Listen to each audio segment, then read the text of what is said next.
This one looks like sunset. This is just a plain banana. That's why it looks like that. It's a sunset. I'm calling it a sunset. You can't call it a sunset. Why? Sunset is another morph. People get confused. No, for a name for it. Because Sally, Sandra, Sunset for its nickname. Why? Because it looks like it. What? No. That one's not moving. Can I have my job back now? No. Maybe.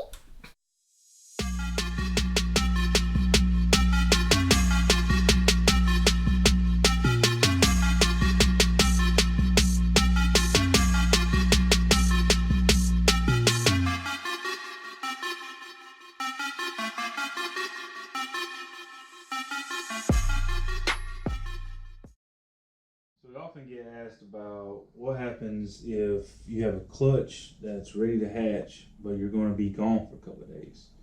So it just so happens we have two clutches that are actually 2 days over hatching, and we're fixing to pack up and leave for Repticon Atlanta, and we'll be gone for about 3 days. So come out here this morning, and this clutch here is I think this is leopard, inchy spot nosed to lesser female. So nothing super crazy, but still interesting clutch. So I wanted to point out 3 things here. So the first thing is, if you notice in this clutch that there is a egg that has gone bad in here. If you'll get a close up on that. I just wanted to point this out, that if you do have an egg that goes bad that's still in your clutch, don't be scared to leave it there. It's not going to affect those good eggs. If it goes bad, it is not going to affect those other eggs. Second thing is, as eggs start to get closer to hatching, you'll notice a lot of condensation and water inside of the egg box. It is perfectly fine for water to get on top of these eggs, and if you can notice here, this egg has actually touched the side of this tub the entire time that it was incubating. If it's a good egg, water is not going to affect what happens. Alright, so third thing. Come out here this morning, and as you can tell, one of the babies is pipped. So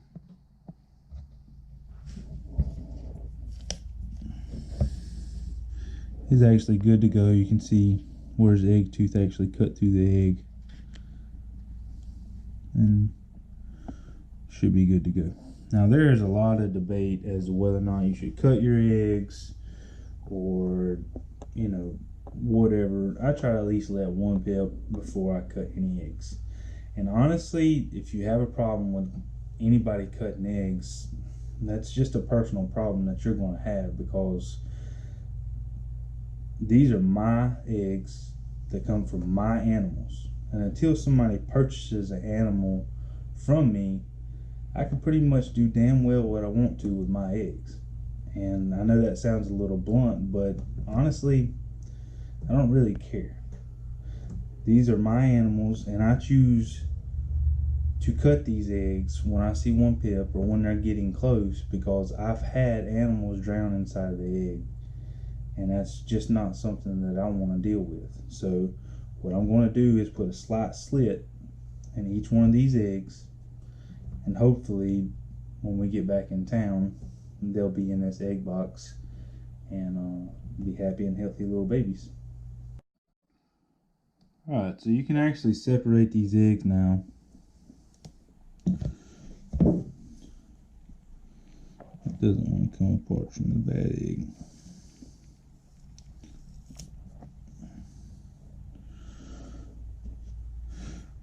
But it should come apart fairly easy from the good eggs.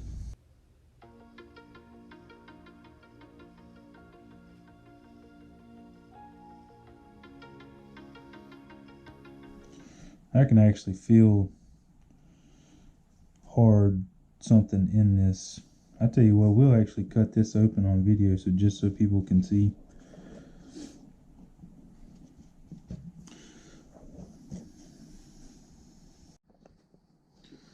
So all I'm going to do is basically find the top of the egg, which I've indicated with the red, and I'm just going to put a tiny little slit in it.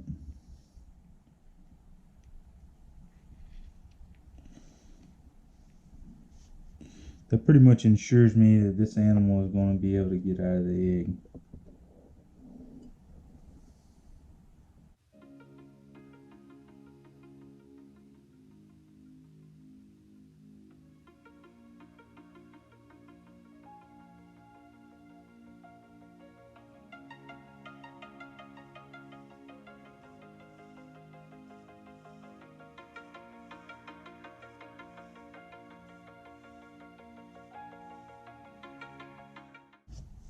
There you go. I'm going to put some water in there with them.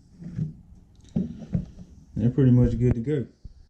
So just out of curiosity, this egg went bad, so let's cut it up, and if we can stand the smell.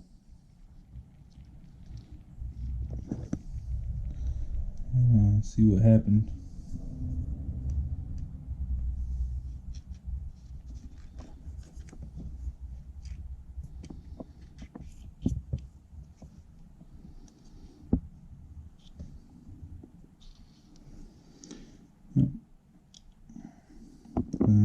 Never really formed, just still a big embryo, hard embryo in there. So we'll toss this out now and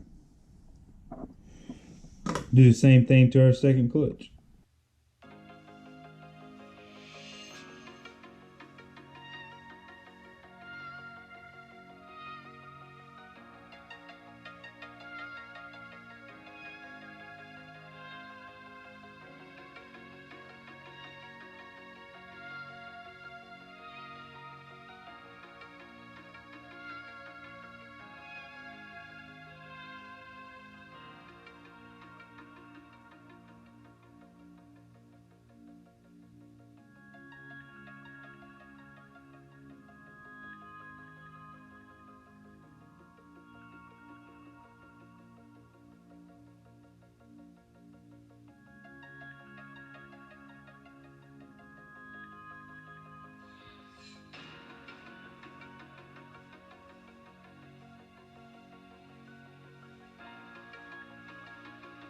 So something else that I get asked about quite frequently is, how do you always tell what genes are in animals? Well, honestly, sometimes you can't tell until you have animals that are close or similar to the animal to be able to pick out exactly what is in that particular animal. So I'll show you a little bit of progression of what genes can do. This is blackhead. It's just simple blackhead. That's all that's here.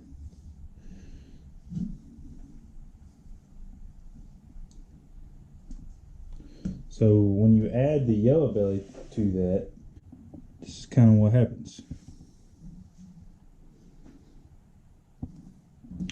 Just have a slightly different pattern. The belly patterns are definitely different. I love blackhead yellow belly stuff. So when you get them side by side, you can really tell them apart for sure. So here's your blackhead again. This is your blackhead fire.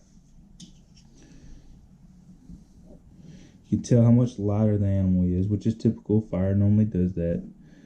But what it does to the side pattern, it's very unlike fire. Or I should actually say, it's very unlike blackhead does with most things.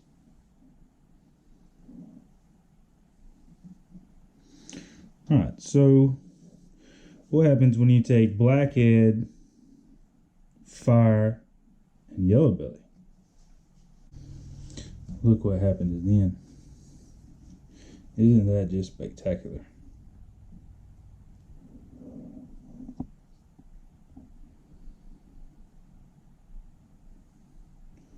So this is the combination of blackhead, fire, and yellow belly, all three together. So you may not be able to tell what this is exactly, But looking at what you have already produced or what other people have already produced, you can kind of tell and pinpoint what genes are going to reflect in the animal a certain way. This year we were lucky enough to make an animal with one more gene. We couldn't even really tell it was there till after it shed. This is the blackhead fire yellow belly with orange dream. This thing is just absolutely ridiculous. So basically it's a combination of all of this wrapped in one with orange dream on top of it. And it was really difficult to see before it had it shed. I kind of figured that it was orange dream just because of the blushing on top of the orange, these track marks the orange dream usually gives. But I just wasn't 100% sure. And the guy that actually purchased this thought that it was orange dream as well even before it shed, and actually put a deposit down even before it shed because that's how sure he was of it too. But he definitely got an outstanding animal. But having produced this animal without the orange dream that I'm 100% sure doesn't have orange dream, I can tell that this definitely has the orange dream. But I just thought that was something pretty cool that you don't see all the time, is the progression of the genes. And all of these did come out of the same clutch.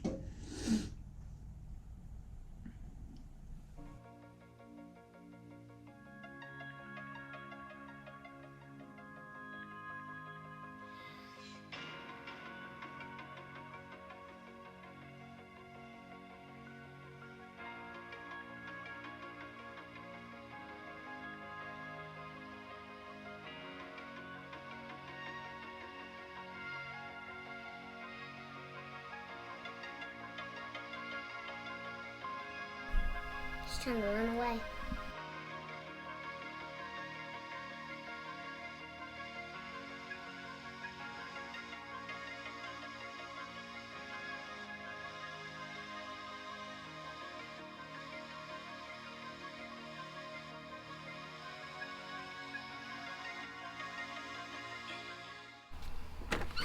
Kind of seems like it, don't it?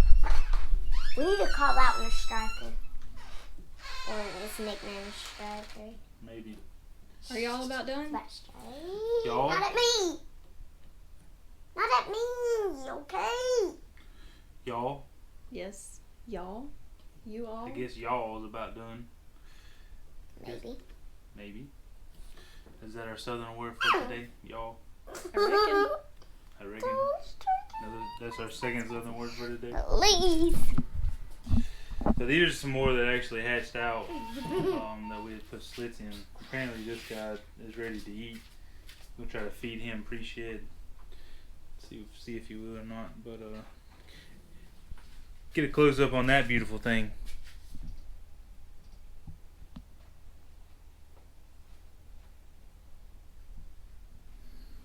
So these are only 50% het hides, but with this ringer on this one, Nada. sure looking like she might prove.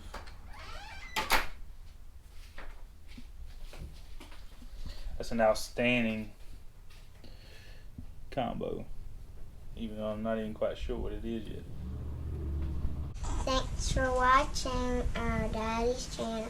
Make sure you subscribe.